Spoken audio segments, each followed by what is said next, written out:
Good morning, good afternoon, and good evening to everyone all over the world. This is Dr. Sonia Robinson, Conversations That Matter.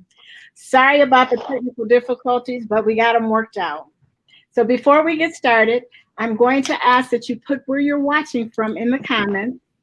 If you have any questions, please go ahead and put those in the comments as well. And please share the video.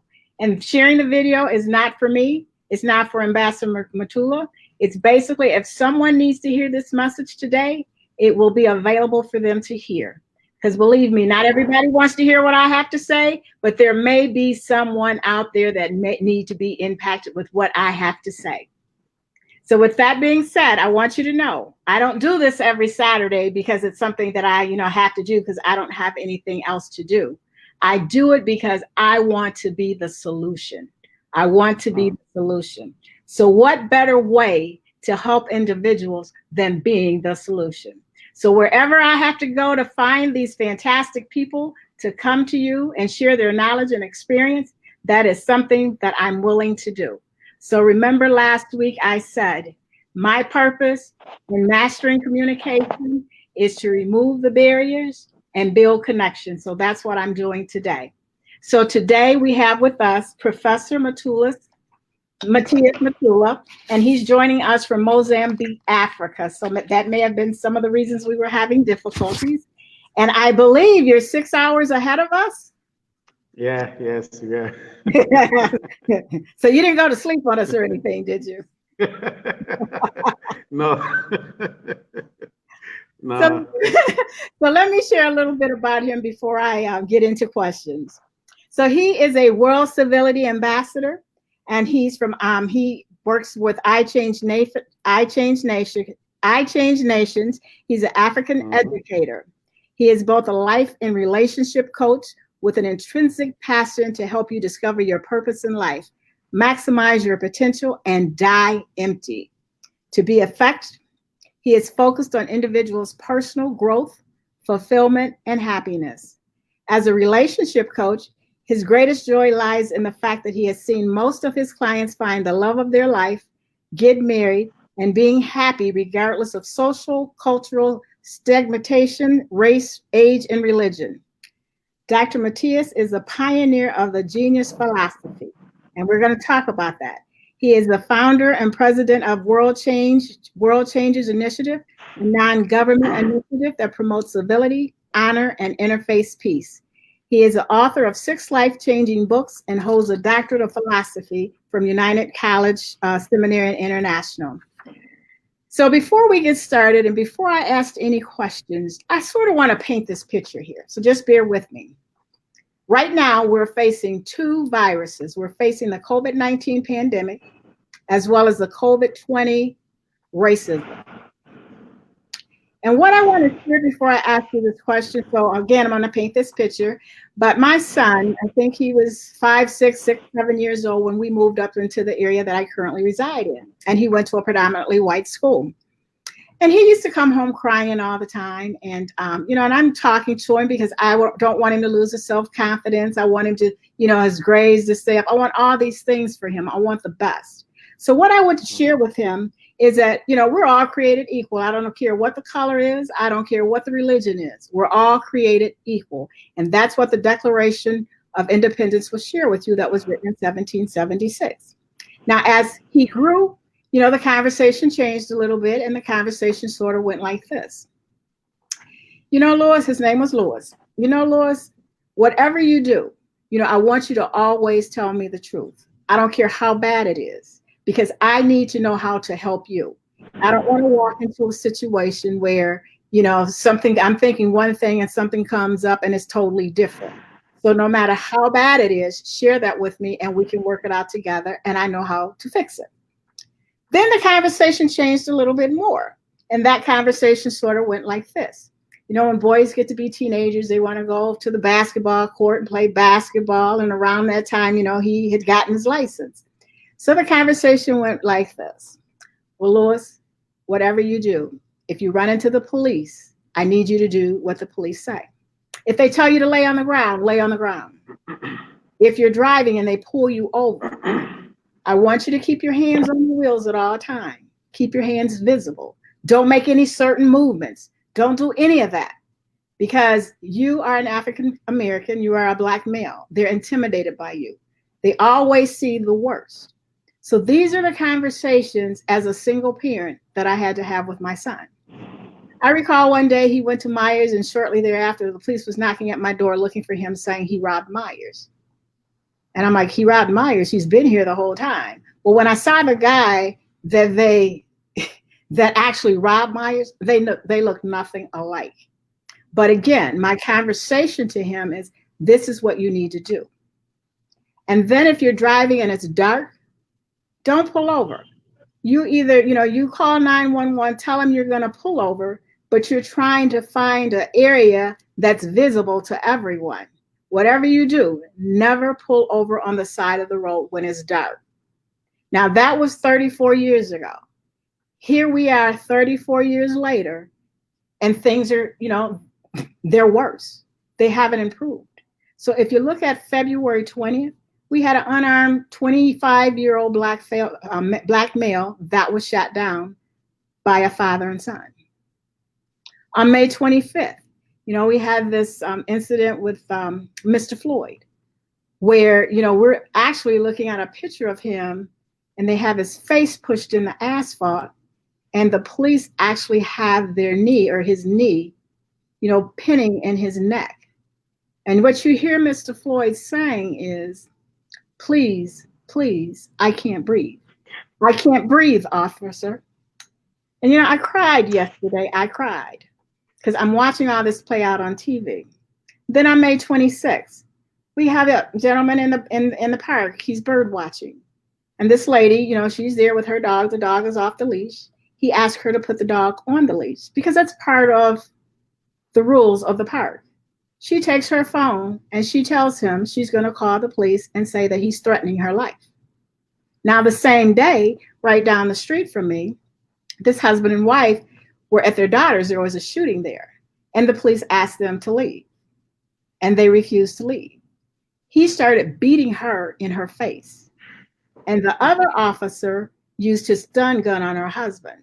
But not one time did they ask, why are you still here? For her to say, our daughter lives there and we want to make sure she's okay, and she has kids in the house and we want to make sure that the kids are all okay as well.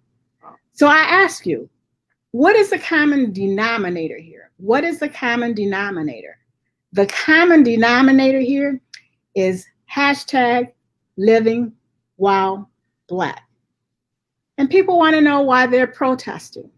Now, first of all, there's nothing wrong with protesting as long as you do it in order, peaceful and in order, okay? Because what you're trying to do is you're trying to make a point. You're trying to get them to listen to you because this has been going on for so long.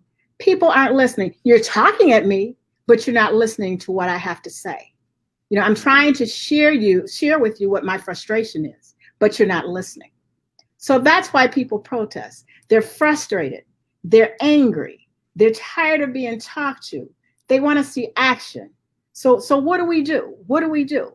But then you have these, I'm going to say, people that's coming in from another state, whatever it may be. I'm not sure. I just can tell you what I see. But they're coming in. They're being disruptive. They're burning down buildings. They're looting the stores. They're robbing the stores. In Florida, in California, I think two policemen were shot. One died today. We had a violent one in Atlanta yesterday. So it's not getting any better. It's not getting any better. But what they're doing, they need to understand the people that are protesting, they're trying to make a point. They're trying to be heard. But yet you have these other people coming in, taking away from that. Because now the focus is, oh, they're looting, they're doing this, they're doing that. I told you, but that's not the point. The point is, we need to come together. We need to make a point of what it is that we want. And, the people that are looting, they need to understand they're not helping the cause. They're not helping the cause. Sure. So the question that I have for you, but before I get to that question, I don't know if you're aware. Even last night, they had the National Guards there. So now they're talking about bringing in 2,500 more today. They've called the Pentagon. They want the military to come in, the Department of Defense. And I'm like, we're just getting ready to go into an all-out war. I mean, I just don't understand. And I don't, it's like I don't understand where people's minds are. I know what the protesters are trying to do. I understand all that. But I'm trying to get my arms around this other portion where we have the agitators. Now, one thing that I want to share with the people that live in these areas, you don't destroy your own home. That's something you don't do because you still have to live in that community. You still have to shop at that grocery store. You still need to go to that barber shop or that beauty salon. You still want to go to the restaurants there. Don't destroy your own homes. Just don't do that. But with all that being said, how do we make this better? And this is my question to you, Ambassador. As a founder and president and world changer of a World Changer Initiative, a non-government initiative that promotes civility, honor, and interfaith peace, guide us on how we can move forward globally during these repeated hostile and often deadly attacks on Blacks. Well, first and foremost, I want to say thank you, Dr. Sonia, for the invitation for this live chat, and I want to as well give you the congratulations for this initiative, conversations that really matter because we unless we have the right kind of conversations, there's nothing we can sort out in our own lives, in our communities, in our societies, nations, continents, and the world at large. I believe that communication is the key to solve any issue in life, but also the key to avoid what's happening right now in the United States. I believe the conversation is the key, will help us forge forward whatever we want to do in life as individuals, as families, as communities, as governments, and as human beings at large. So I want to congratulate you for the initiative and say, please keep it up. We need to know how to have the right and proper conversation to be able to change our lives and the world at large. And then, so on a second note, I want to express my sincere. It's painful to hear what's happening right now in the United States. What happened to the Floyd himself? He lost his life, and it's a very painful situation for his family, but also the picture that's being painted right now all over the world. But then, first and foremost, I agree with you that violence is not the proper way to deal with this, because it will not, as we tend to become violent, then it might escalate into other levels and dimensions, and more lives can be lost.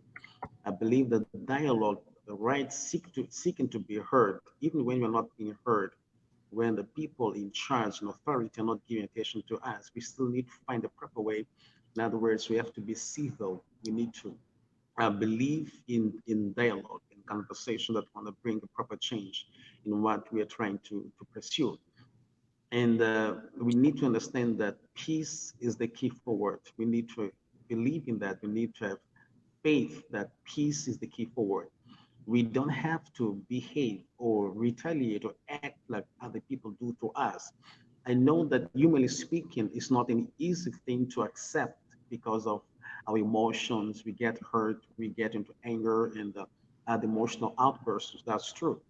But then we need still to have one thing in mind. We need to be civil. We need to seek the proper channels to express our anger, to express our thoughts, express our emotions, what they're trying to convey.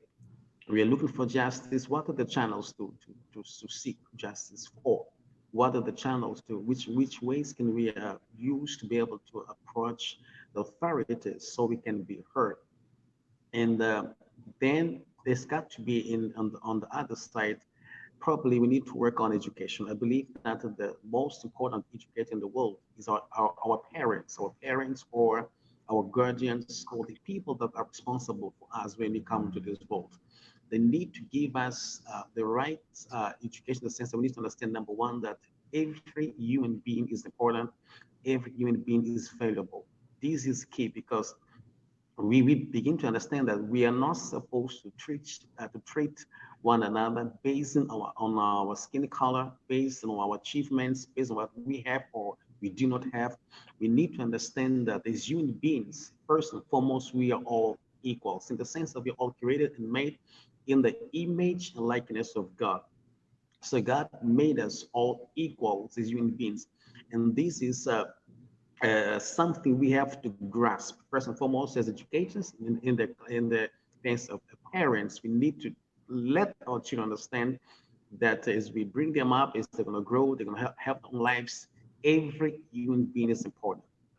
Every person is special. We just need one another. I don't really believe much in the designations of races and tribals because I believe that our skin color should not define who we are, first and foremost. And then number two, when God created us, He never used, He did not talk about skin differences about human beings. Just said, everybody is my image and likeness. And when we come to the human beings, we need to understand what is man in his essence. Man is a spirit, right? He's got a soul, he lives in a body. This is how we're supposed to look at each other. But then, besides our parents having that responsibility, also the educational system plays a major role.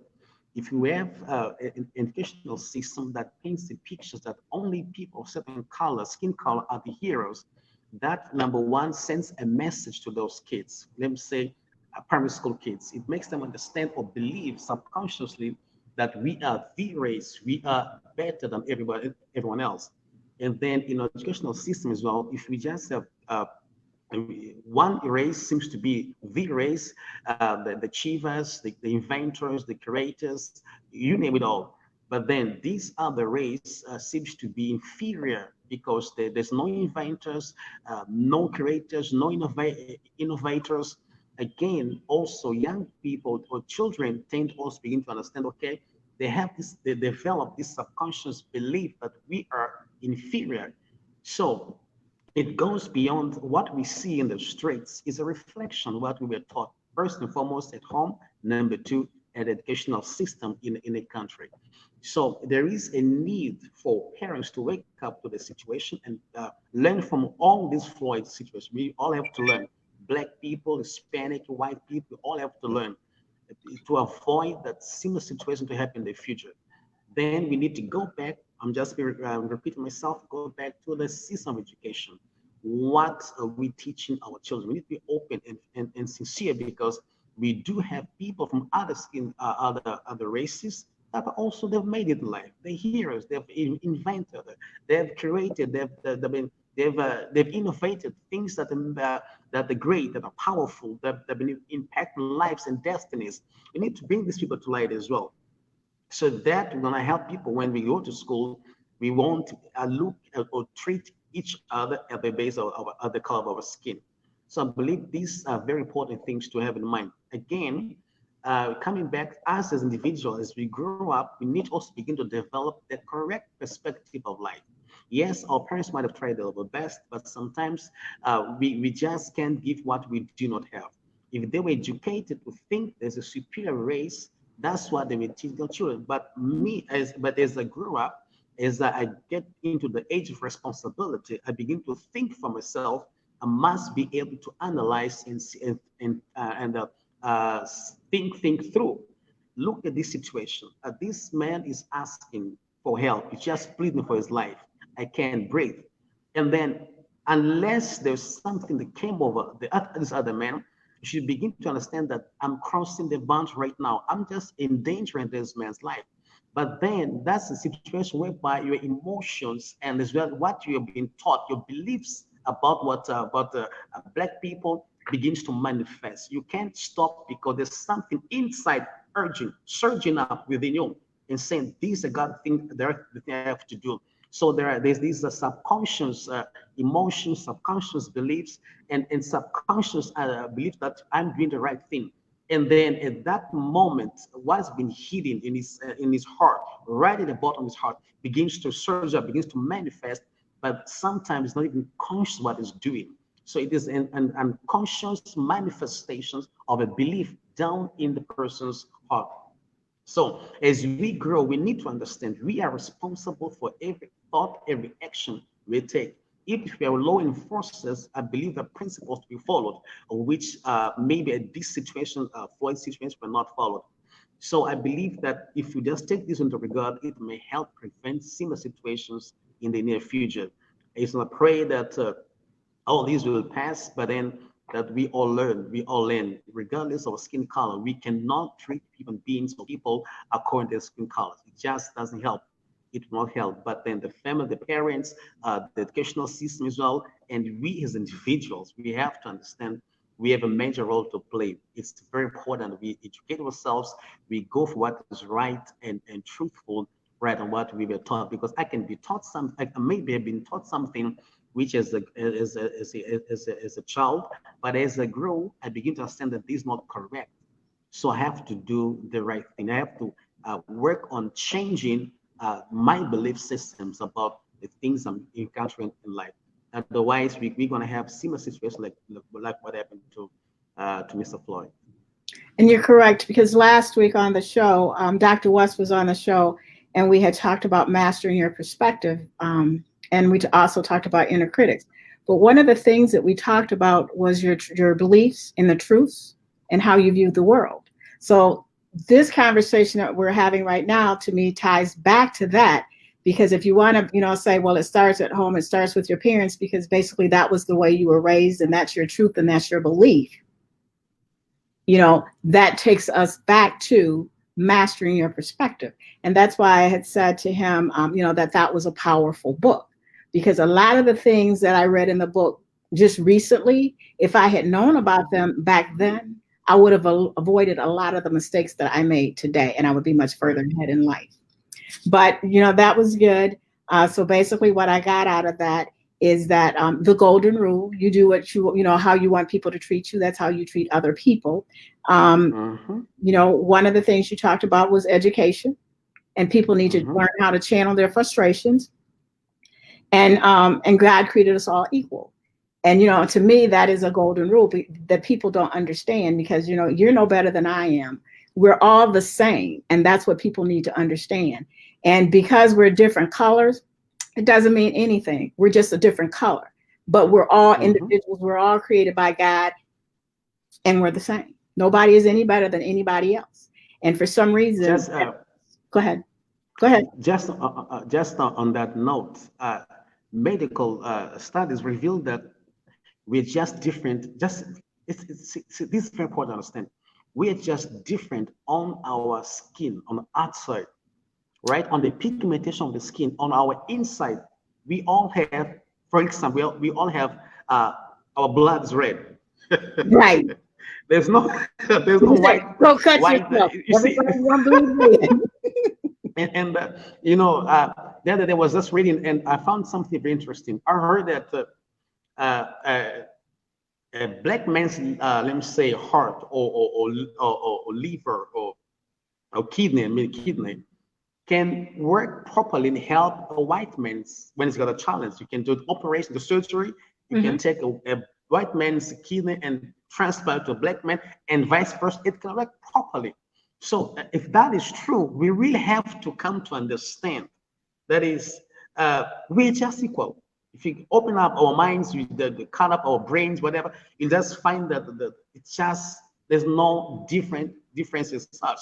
So it doesn't help. It doesn't make any sense unless it doesn't make sense when we begin to treat one another according to our skin color, because we're just, literally speaking, just the same. God made us all equal. Yes. So, and then you also said peace is the key. Exactly. Well, to bring civility, and you're right, it's going to take conversations that matter. Everybody's going to have to come into the room to have these conversations to understand what the need is for everyone. Because what they may need over here, believe me, you're going to need over here. So everybody needs to be open to receive. And that's what I see that's missing today. I mean, because even if you look at the coronavirus that's going on, we're globally, a little over 6 million that's infected. And we're, I think, US, we may be over 1.6 million, but we're all in this together. So either we're all going to make it or we're not.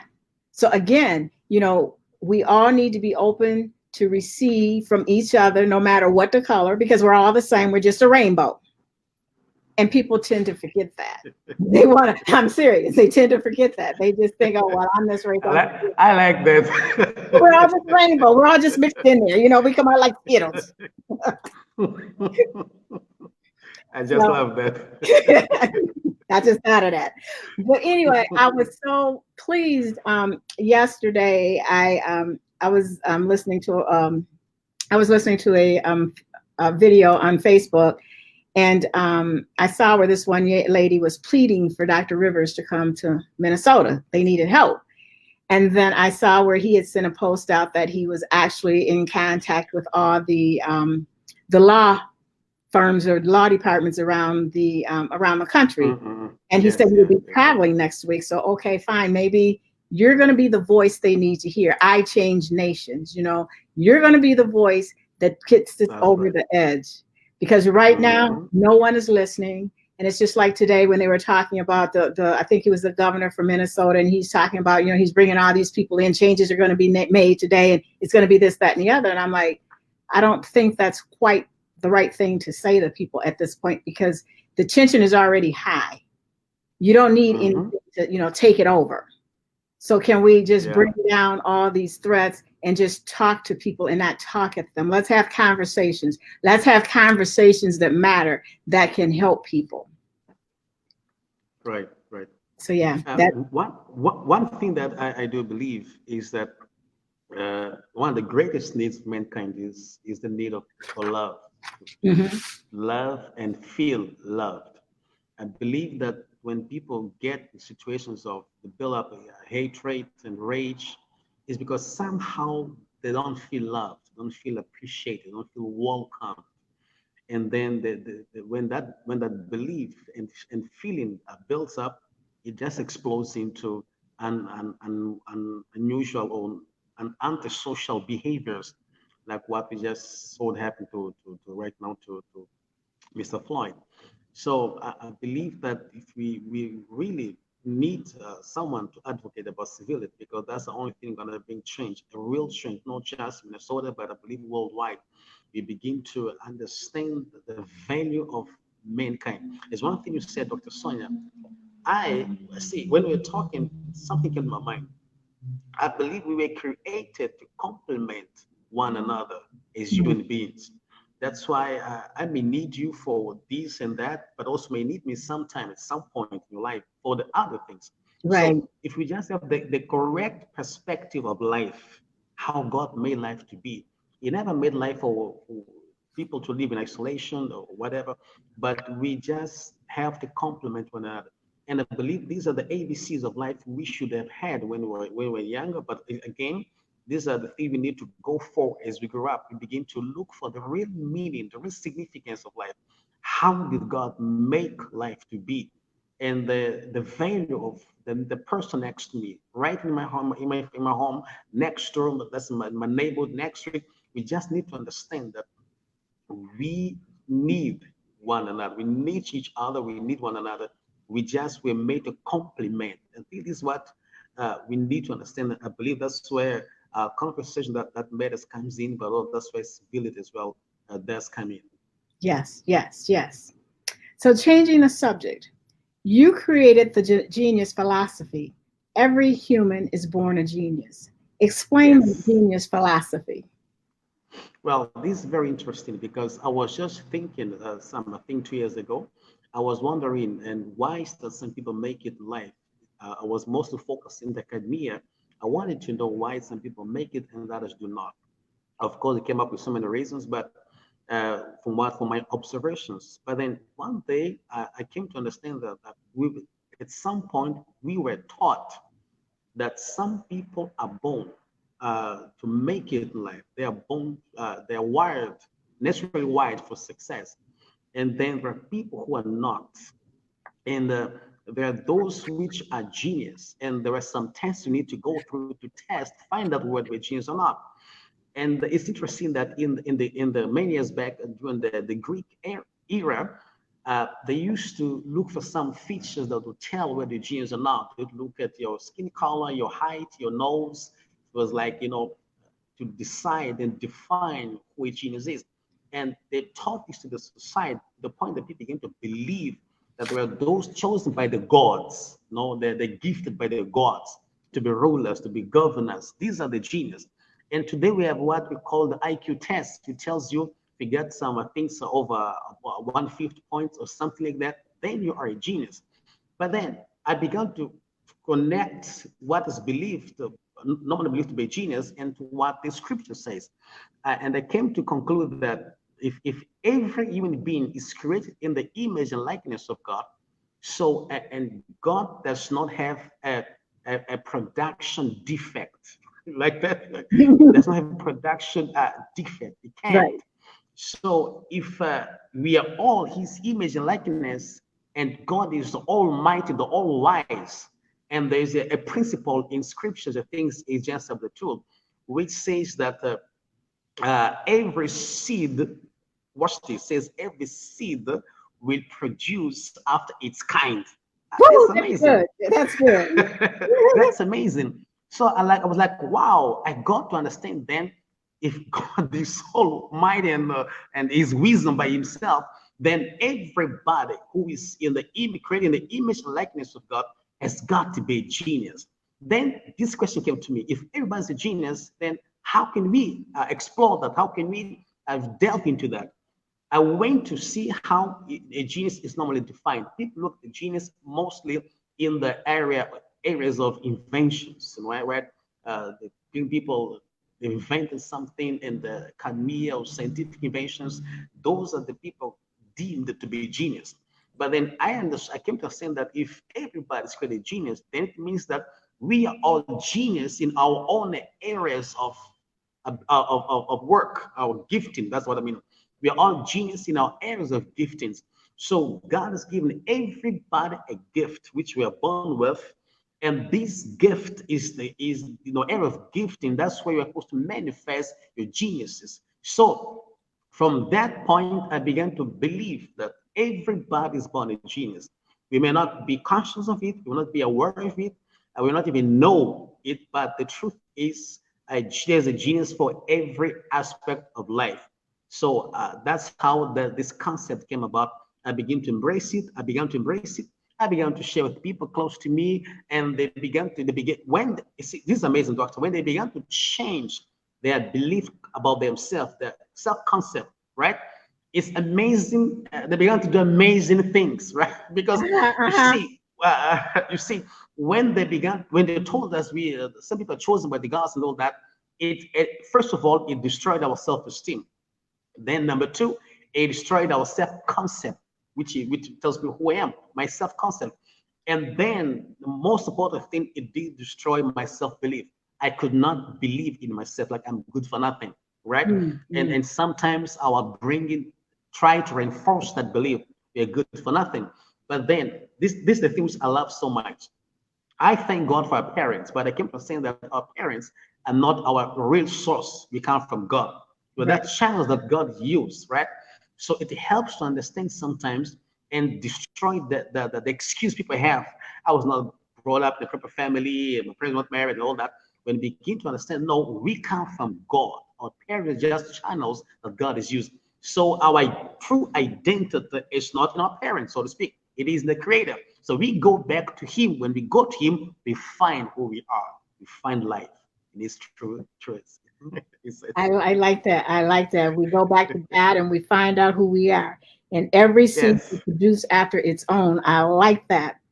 And yes, you're right. I mean, back in the day, I don't want to, age myself or anything, but back in the day, that was one of the things they looked at when they determined who was a genius, who was smart, and who was not, was your facial features. If you had a wide nose, it was this. If you had a long straight nose, it was this. Your ear, they did, and you were so right about that. Okay. But then when you look at all geniuses are in our areas of gifting, you're right, because God gave us each and every one of us a gift, and we have to manifest in that gift. So yeah, you are so right about that.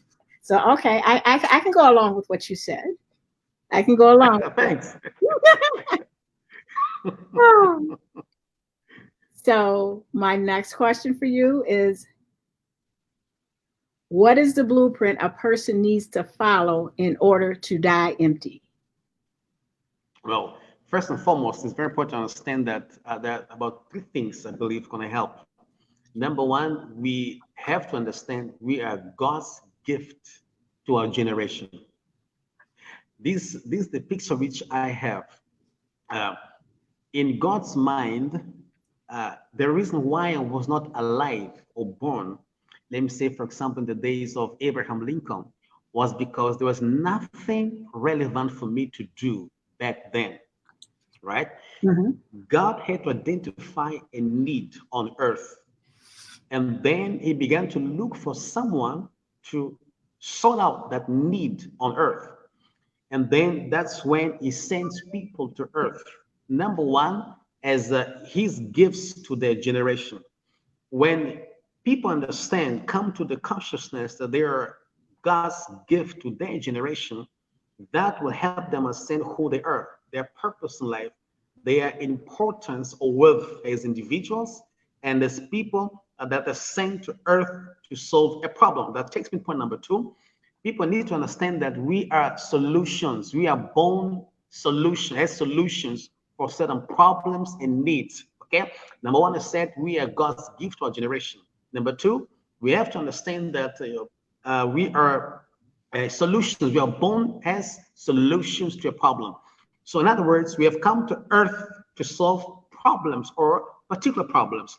So, my stay on earth is to look for, identify the problems I've come to solve and delve into them. This again is what makes people understand that everybody is significant. Everybody is important because I can't solve every problem. There are billions of problems on earth. And then the things which I'm naturally wired to do, wired to solve. These are the things I have to identify and have in mind that these are the I've come to solve these issues or these 2 points will help anybody that empty. Number three, we need to understand that everybody is born rich. This is a serious thing to really we have to grasp. Now the question is, if everybody's born rich, why there seem to be some social discrepancies and some racial point on that?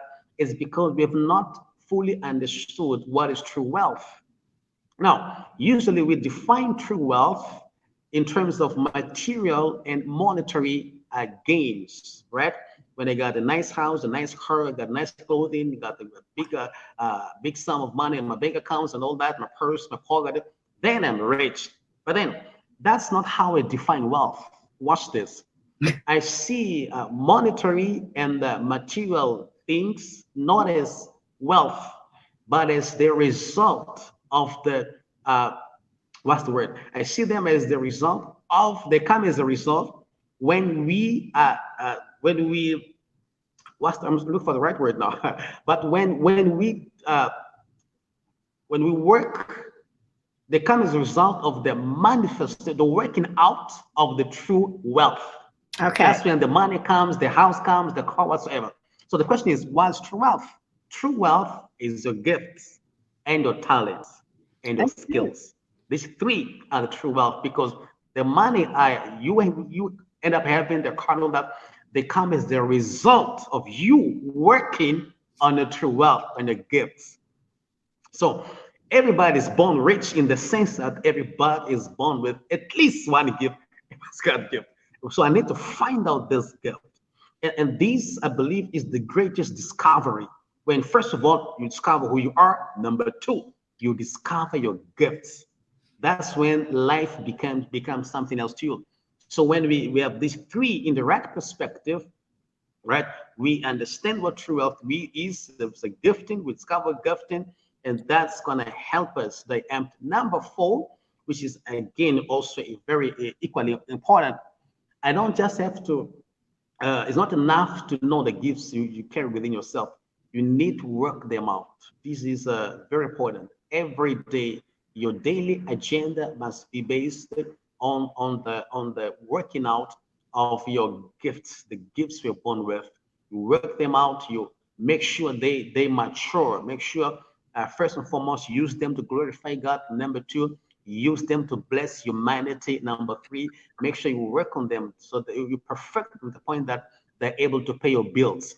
That's then when life becomes meaningful and significant. So you understand that I'm on earth not to receive, not to acquire, not to get, but to give. It's just like, for example, let's look at uh, a tree, a seed or a tree. Let me say a mango tree. The mango tree understands I'm here to give fruit, right? And my fruit is the mango. So all its life, if the mango tree is based on producing the mangoes. Got to get the right nutrients from the soil, get the sun from the vitamins from the sun. You need to water it and all that. The focus is the mango. So its joy is when you see the mango, you go and you get your portion and you walk away. It's joy. See, watch this. When we go to the mango tree, we are facing the tree. When we get the mango, we turn our backs on the tree and walk away. And when we do that, the mango, the tree doesn't get mad. It is just full of joy because I've delivered what I've come to deliver. And then if you just turn your back on the tree and you walk away and you come next day, it will not deny you another mango because it understands I have come for this, right? So when we understand we were born pregnant, we're here to empty ourselves, then life becomes significant. That's good. That's good. That's good. So my main takeaway from that is I'm here on earth to receive. And my goal here is to give back to the people. God's gift to our generation. So basically, everything you just went through is what God has put into us to feed to other individuals. We're born to be solutions to problems because not one person can address all these issues. So everyone needs to be accountable. That's right.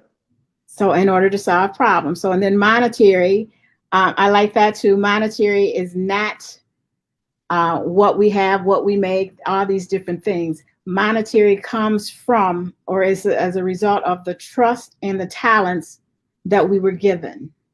I'm trying to read my notes as I go. Sure. Yeah, because you're dropping some nuggets here, so I'm having to make some notes. So yeah. That's wonderful. That's wonderful. Yes. I have to take some notes here because you're good. And then we should work on our gifts daily. Did I miss anything? That's right. Okay. Did I miss anything? In fact, let me just ask you this question. Okay. Going back to the mango, let's go back to the mango tree. Okay. There's one thing I believe, maybe just add on the point on that one, is that we are here on earth to manifest and not to compete. Yes. This is very important.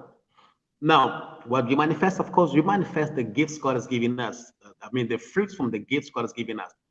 Now, if you look at a yard, which has got different trees, right? It's a mango tree, avocado, banana trees, all that. There's one thing interesting. They may be on the same field, right? And they each bear fruit at their own season, right?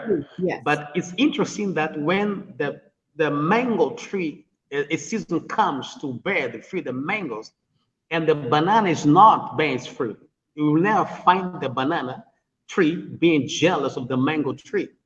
It won't happen. They understand we are all on the same yard, okay, field, but different seasons. Like same year, but different seasons. Some right now may be in summer, others may be in autumn, others in spring, others but it's the same year, 2020. I'm in summer, maybe in winter right now. But same year. So and watch this. The clothes you use for summer are not the same, maybe the same may use for winter, right? So you go through these seasons and you don't compete. So we need to do is to enjoy the season you are in right now, Just enjoy it. Enjoy your summer, enjoy your winter, enjoy your autumn, because that's your season. right? Yeah. But same here, not competition. So we need to understand that God brought us to earth to manifest the gifts God has given us, manifest the skills, the abilities God has given us, and most important still, to manifest our divinity. This is very important to understand. Yes. So Yes. that's how I say it. That's going to help us really empty ourselves and eventually die empty. Yes. Yes. That's good. That's good. And you know, if we had more conversations like that amongst like what's going on right now, if that Mm-hmm. information is shared with the people that are out there that's going through all these issues, not understanding, or just needing to have conversations to understand, I mean, we would be Yeah, a lot further ahead than what we are. So again, it does matter. Conversations does matter. You just need to yes, be able yes, to yes, yes, yes, ask yes. the right questions in order to get the right answers. So I like that. Exactly, exactly. In your opinion, what are the top driving forces for success during adversity? Number one, you need to believe in your God-given gifts. I'm just going to because this is very important. That's key. You need to believe. Uh, uh, During rough times, the mango. See, this is interesting. But I'm coming back to the trees right now. It's interesting that during rough times, you never hear a mango tree say, "I don't want to bear mangoes anymore. I want to go for avocado right now." It just won't change. You stick to it, right? Gonna Yeah. stick during rough times. So you need to know what you're called, you're born to do and to birth, to give to humanity, and hold on to that. No matter what happens in life, it is COVID-19. We keep praying that God will spare you with health and all that and strength. Right now, don't just sleep and wait for the end of this season to go. No, just keep working on yourself, work on your belief systems, work on your gifts, and keep rearranging them. I mean, design them perfectly. It is very important. We don't just sleep. No, we work on that every single day.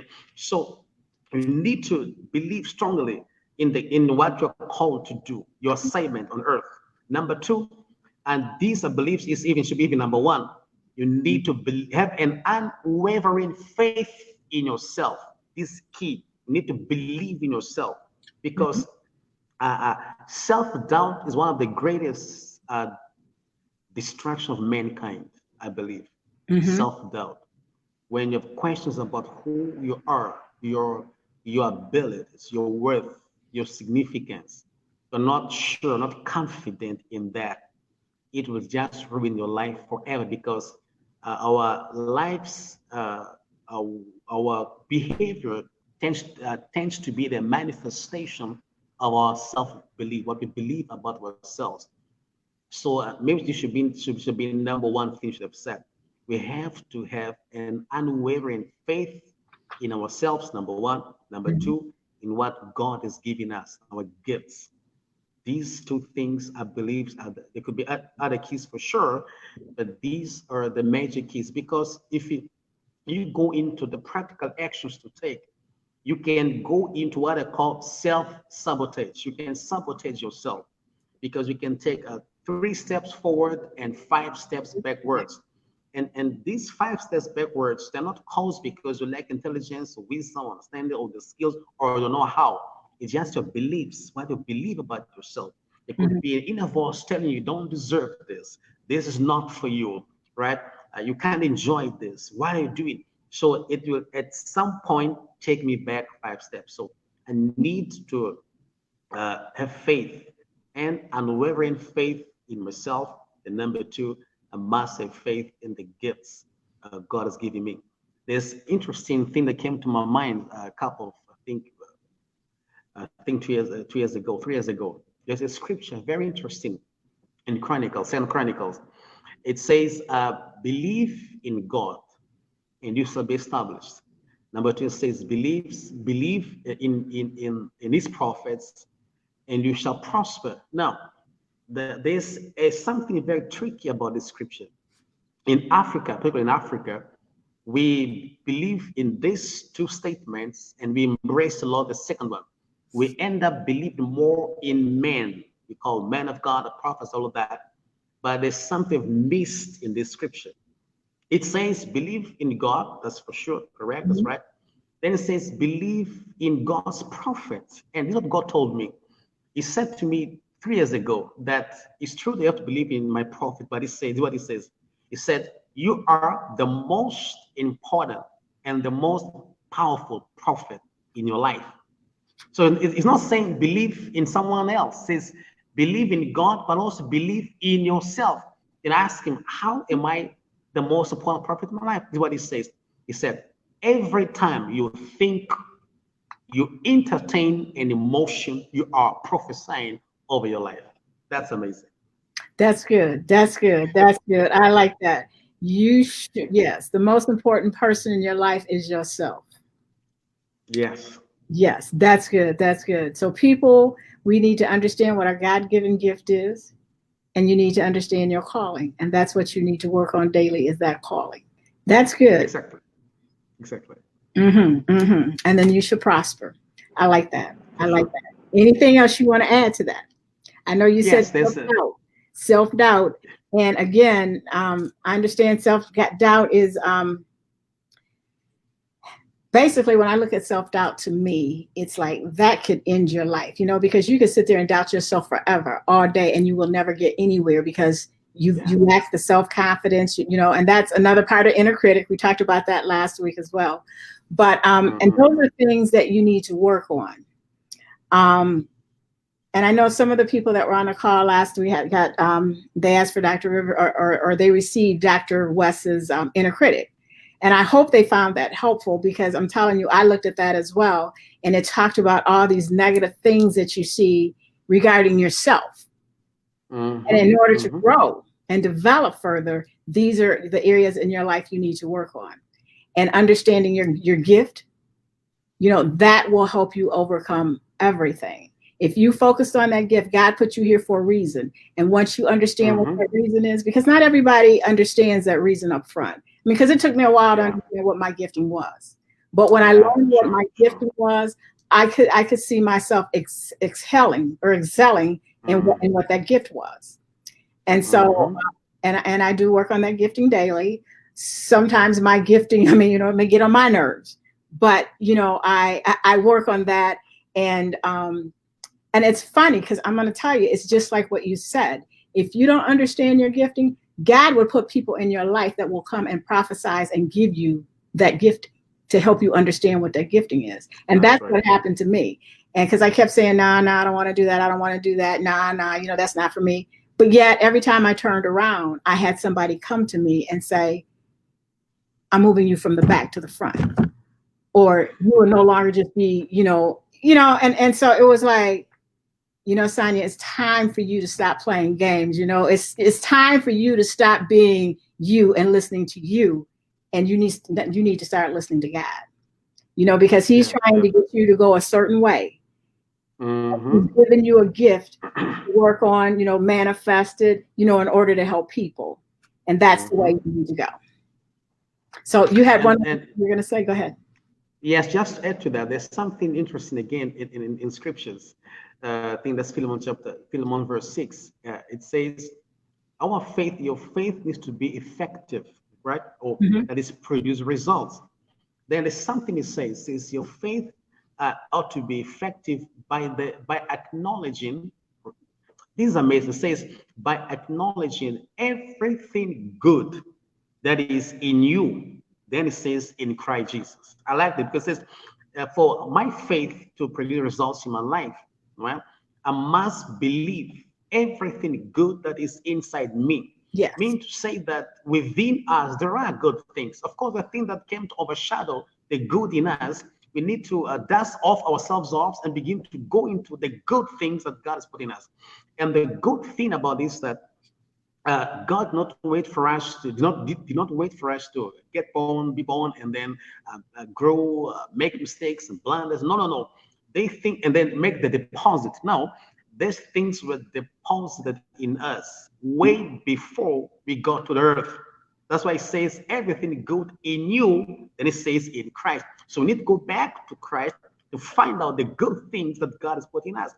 And then we need to come to a point where we do a self-analysis and we begin to draw a line between what we were taught supposedly to be who we are and what we can do, and what the Creator says who we are and what we can do. We need to draw a line on that one and begin to embrace what he says, because we came from him. So he knows us better than anyone else. Again, remember Dr. Sonia, when I think it was Matthew 16, when Jesus asks, whom do men say that I am?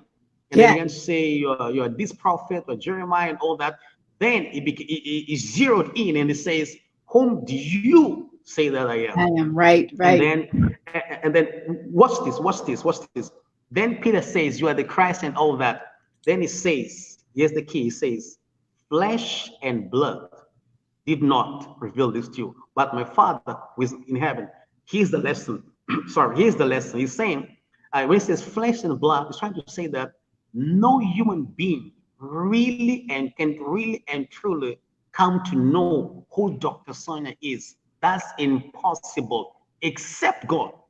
And then whosoever may have the right idea, the truth about Sonia, God has revealed to that person. Otherwise, we are all guessing. That's right. We're just guessing. We're just guessing.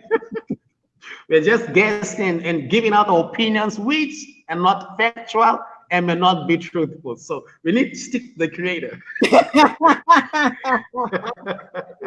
Hey, so we've got a couple comments here. One of the comments I just wanted to go.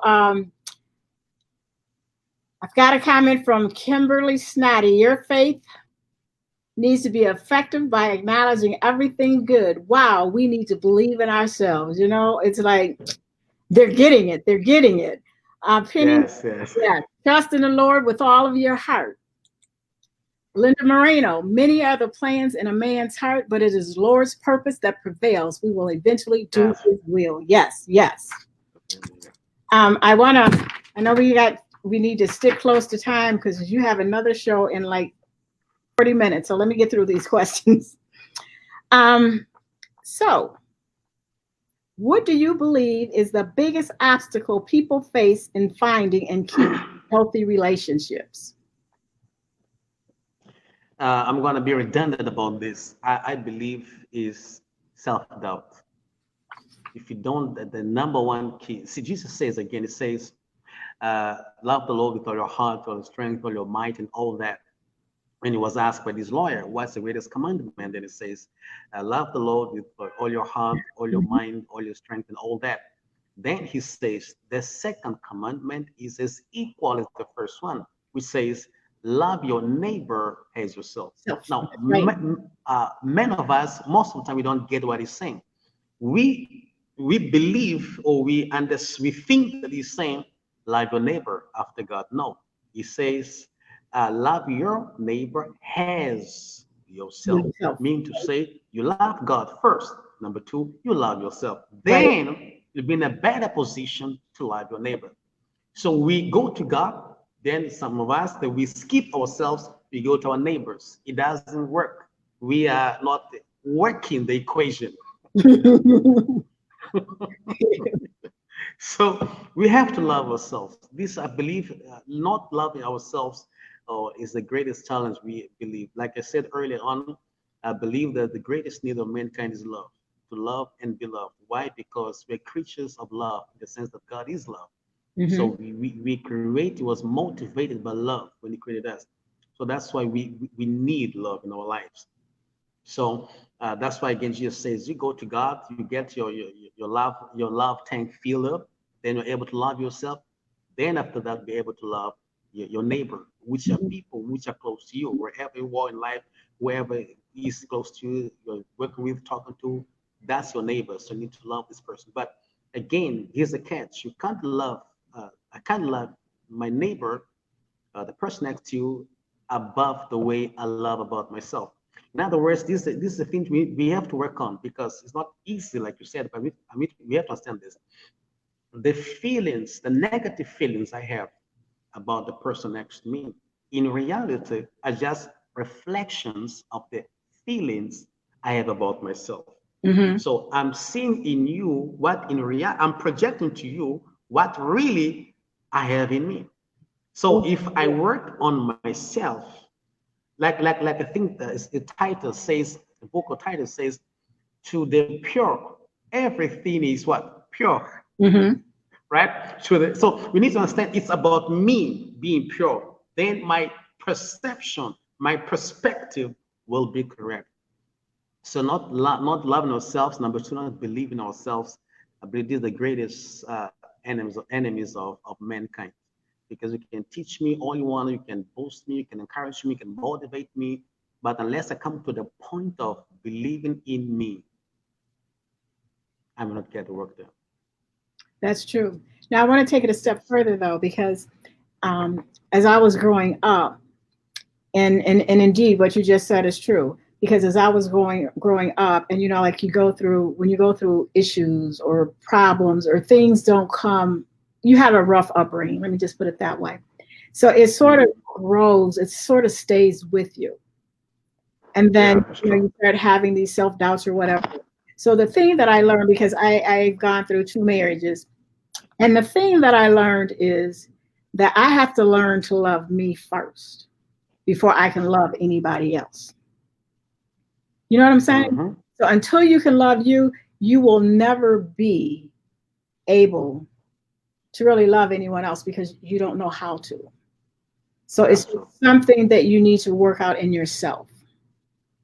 So Mm-hmm. God's first, then you, but you need to work through your issues. And sometimes, Yes. you may need to get help in doing that. But go ahead. Yeah. Yeah. Yep. We Sometimes of you may course need to help. will. Yeah, definitely. We may need help for sure, but it is like it's like from the it's like within without, right? Hmm. Inside out. We need just to work on ourselves because this is the key. Because whatever happens in our lives, we can still look for the right thing in whatever situation, regardless how bad it may be. There could be something profitable we can uh, grasp from, which may be a lesson to us, going to help us moderate, our behaviors in the similar situation in the future. Hmm. And so unless we keep working on ourselves, I will believe that most of the times our lives, what we experience is the result of what we believe. We think of about mostly in our subconscious mind. Hmm. So that's why I believe we need to keep on working on ourselves every day. So we have the right thoughts, which kind of beliefs and which kind of mind will create produce right thoughts and right feelings, and eventually the correct behavior in our everyday life. So that's what I believe. Okay. Yes, yes. Okay. Since you're the youngest educator in Africa, I couldn't help but to ask this question. What were the most important life lessons you learned during your journey to becoming the youngest educator in Mozambique, personal and professional? Talk to me. Wow. That's a very interesting question. I think what the first thing I had to do was to, let me talk about Mozambique. In my country, unfortunately, the older generation does not seem to believe in the younger generation. And the way we grew up to believe that we need to reach certain age, let me say about 50s, to attain certain things in life. For example, I'm the youngest professor, yes, and we find that we have about 17 professors in Mozambique, Hmm. and you'll find that most of them are above 60. And I remember in 2017, I was in the office of this university chancellor. I think was about 60 years old, in one of the most prominent universities in Mozambique. When he got to know that I had a doctorate, this is what he told me. He said, "You are too young to hold a doctorate degree." Mm. Can you imagine that? I was shocked, number one, because he's an educator. He's at the university, he's a lecturer, he's a chancellor. So what is he doing over there if he doesn't believe in young people? So this, unfortunately, is something that paralyzed me for so many years. Uh, and until I got to know Dr. Rivers about 2010, Hmm. and Dr. Michelle and Michael. Those two began to, as I used to talk to them, they began to challenge my belief system. Began to tell me, why not? If you're in Mozambique, so what? No, just beliefs. you can be the first one. So I began to work on myself, and eventually it came to pass. It was a shock. It still is today. Many professors don't acknowledge me. Many lecturers in university don't believe. I remember I was once told that I got a professorship from a fake university. You're too young and all that. So it goes back again to believe in yourself. You just need to keep believing in yourself, and you have to love everybody. Understand what they're saying is just their opinion, what they think, they feel, but not be right, not be correct. You need to stick to what is right for you and what is right for you in the sense what God says. You're not hurting anybody, not breaking any human or divine law. Just keep working on yourself, and this will eventually come. And I confess that at first it was hard to grasp the idea when I earned my PhD in 2016. It was hard for my system to grasp the idea that now I had a doctorate because of the way we brought up.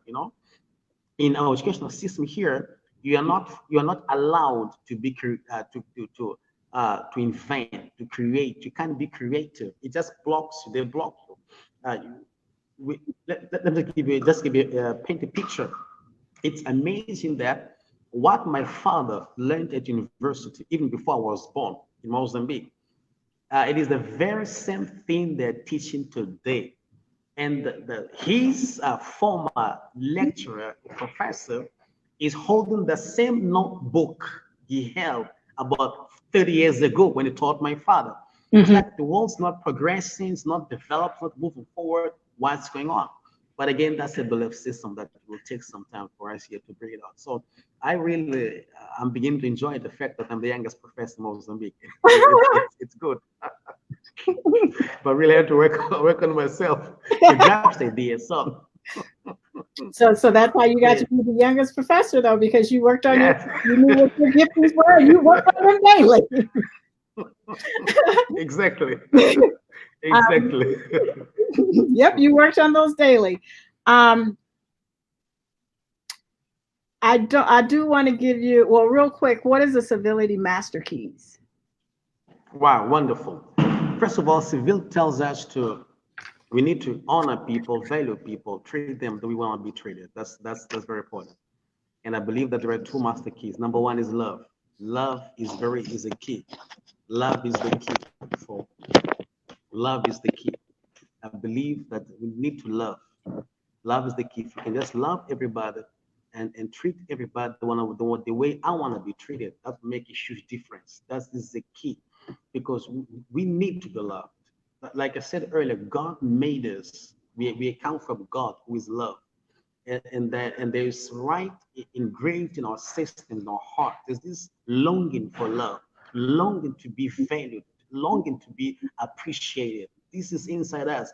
So if we can just embrace love, unconditional love for that matter, meaning to say, I have to love you regardless, whether I don't have to expect a favor in return. No, I love you unconditional, knowing that if I just learn to love you for who you are, I don't have to look regardless what you do, what happens to you, whatever.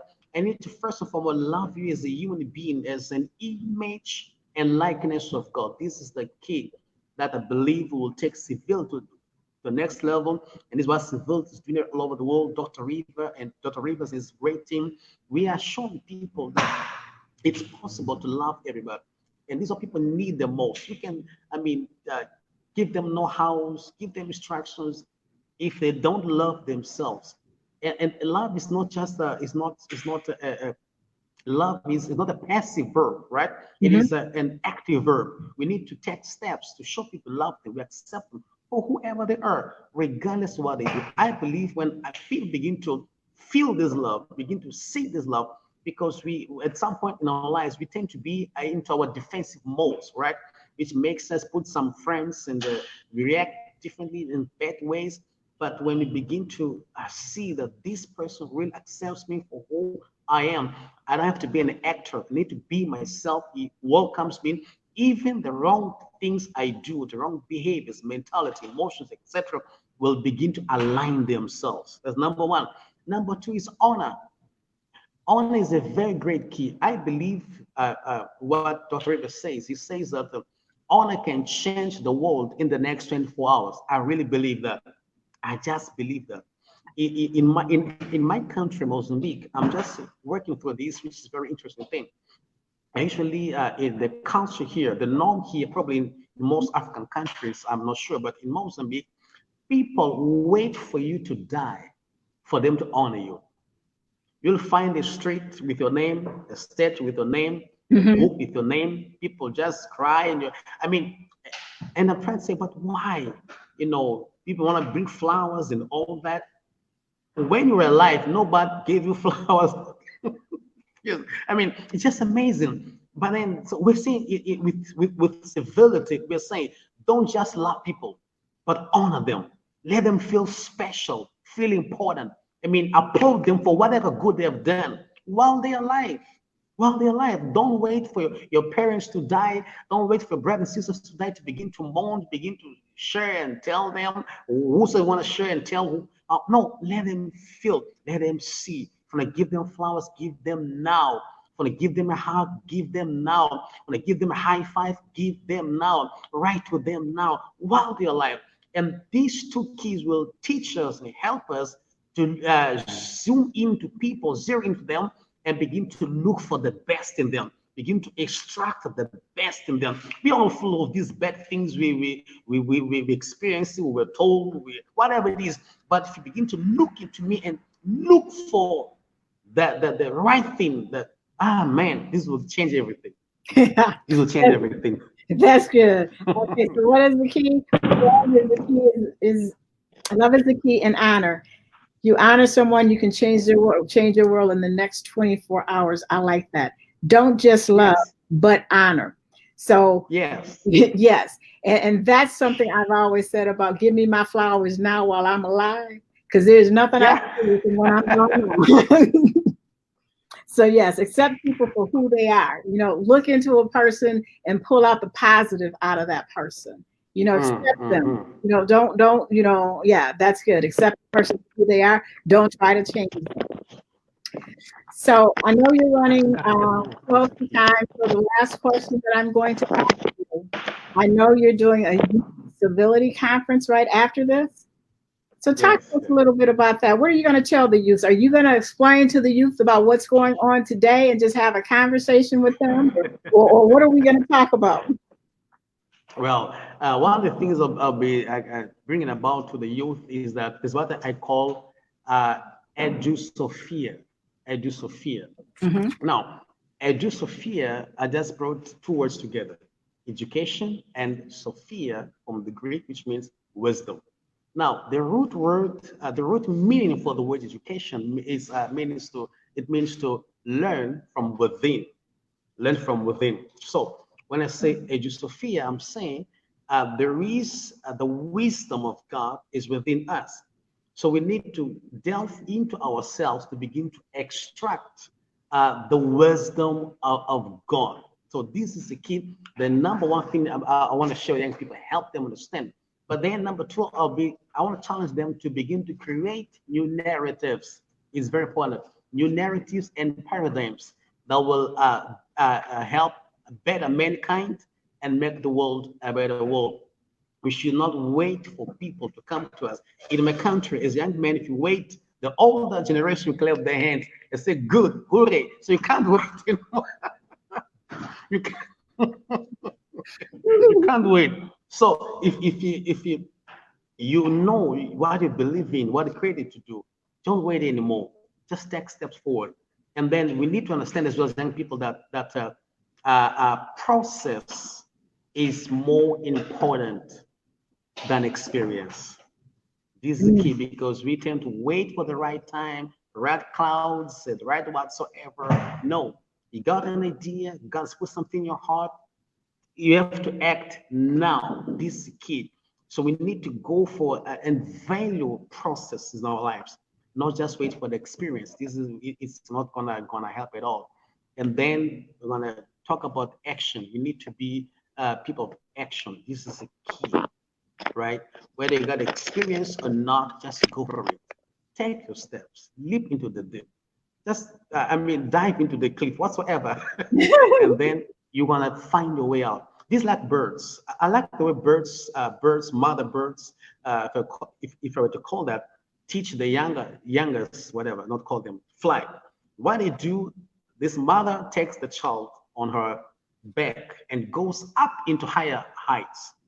And then the mother releases the child, right? Mm-hmm. And this small bird, I mean, it's never flew before. It understands I'm falling, right? So I gotta try to fly.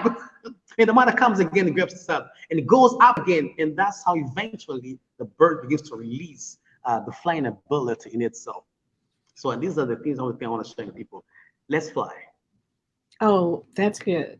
Let's fly. Okay. Let's fly. All right. Well, I'm not going to keep you that much longer so you can prepare for your next show. But I thank you for taking time out to share with us today. What I learned a lot about today was a lot of your issues, not issues, but a lot of your topics center around love, gifting. Yes. So we need to work on that every day. We That's need to right. work That's on what God gave us in order That's for right. us to continue to move forward. And God gave us our gifts for a reason, and we need to be using those gifts. Sure. Yes. So with that, I want to say thank you. And normally when I leave the show each day or each week, I leave a tip for the day. And my tip for today is that I'm asking the people to pray for the country, to pray for civility, to pray for peace, and to pray for unity, and pray for the Floyd family. So with that, remember, on this show, we will always have conversations that matter. And I'm Dr. Robinson. See you next week. And thank you.